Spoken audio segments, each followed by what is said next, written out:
Olá amigos, tudo bom? Hoje o tema vai ser democratização do afeto entre pessoas do mesmo sexo. Vem comigo.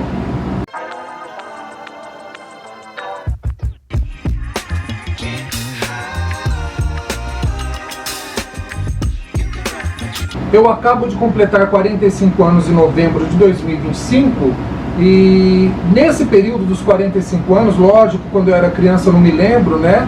Mas a partir dos 9, 10, 11, 12 anos, eu começo a me recordar, né, de como que era a relação entre pessoas do mesmo sexo. Eu nasci em São João da Boa Vista, apenas nasci na maternidade da cidade e logo a minha mãe se mudou para Mojimirim, né? Então vivi em Mojimirim até 17 anos. E a cidade de Mogi, por exemplo, tinha na época uns 58, 60 mil habitantes.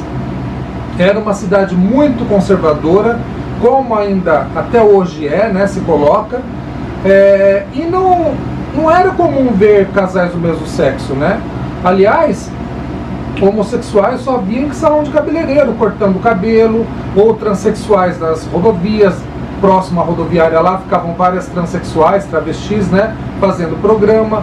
E essa era a vida, não tinha a entidade familiar dos homossexuais, né, como tem hoje. E eu contei para minha família que eu era homossexual com 14 anos, e a minha avó inclusive falou, traga seus namorados em casa, porque namorar para fora, né, na rua, é um pouco perigoso. E em Mojimirim, infelizmente, inclusive eu tive dificuldade de arrumar emprego, porque eu era um homossexual assumido, né? Meu primeiro emprego foi aos 14 anos, trabalhei na delegacia de polícia enviando processo para o fórum, como guarda-mirim na época, né? Recebi um salário mínimo, mas não tinha registro. E depois disso, foi muito difícil conseguir emprego. Eu vim trabalhar só com 18, 19 anos em Campinas já, né? Por quê? A cidade é mais aberta, é mais cosmopolita que Mojimirim. Então eu trabalhava em Campinas e ia de ônibus todos os dias para Mojimirim. Por quê? Eu acredito, né, não que as pessoas falem, não vamos contratar homossexual, mas a gente sabe que no fundo era isso. Bom, então o tempo foi passando, com 15, 16, 17, 18 anos, eu ia muito para casa da minha tia Nenê, que morava na Bela Vista, em São Paulo. E lá, quando eu andava na Avenida Vieira de Carvalho, eu percebia, né, casais gays que se abraçavam, se beijavam, andavam de mão dadas. Eu achava aquilo maravilhoso e lindo, né? Mas em Mojimirim, eu nunca observei, nunca pude ter essa visão, né? Que era uma visão de normalidade, de tranquilidade. O tempo foi passando, eu tive vários namorados nesse período, até que em 2004 eu vim para Campinas, né? Conheci uma pessoa aqui de Campinas e vim morar com ele. Daí sim, a gente começava a ver mais casais, tal, de mãos dadas na rua, mas ainda era pouco. Depois que eu me casei com o Luiz Carlos em 2006, aliás, a gente foi morar junto em 2006, porque a gente só casou oficialmente quando o Conselho Nacional de Justiça aprovou o casamento entre pessoas do mesmo sexo, em cartório, em 2013, daí sim a coisa começou a mudar, mas ainda de forma muito tímida. Hoje, pessoal, é uma alegria andar por Campinas, né? Campinas, Ribeirão Preto, Sorocaba, você vai nos shoppings, anda de ônibus, vai no centro da cidade, tem casais gays, né? De mulheres, de homens, de transexuais, que se beijam, que se abraçam, que se andam de mão dada na rua. Isso é muito lindo, isso é democratização do afeto, na minha opinião, né? Porque o afeto ele não precisa ser escondido.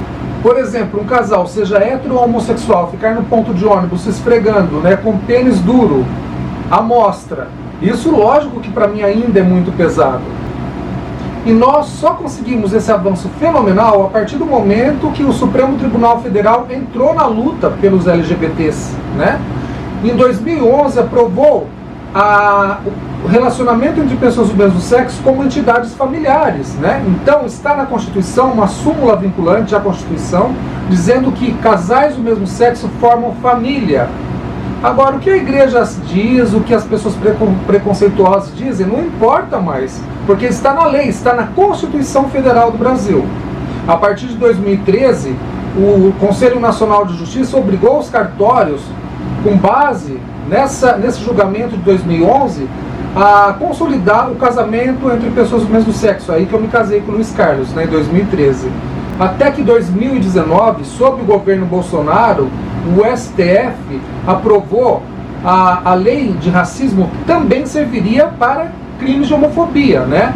Então, se você for xingado na rua, humilhado, enfim, em espaços públicos, você hoje em dia pode denunciar a pessoa em qualquer delegacia de polícia e a pessoa vai responder por crime de homofobia. A homofobia, ela foi caracterizada como crime de racismo, injúria racial, tá? Então, você pode ir numa delegacia e fazer a denúncia, né? Então, hoje em dia é mais difícil as pessoas xingarem um casal gay que está andando de mão dada na rua, porque as pessoas também têm medo da lei, né? E os homossexuais, a população LGBTQIA+, tem que saber que essa lei existe para proteção das nossas vidas. Porque a pessoa tem direito de ser evangélica, de ser católica, de ser budista, de ser muçulmana. Nós vivemos um país democrático, inclusive eu que sou ateu.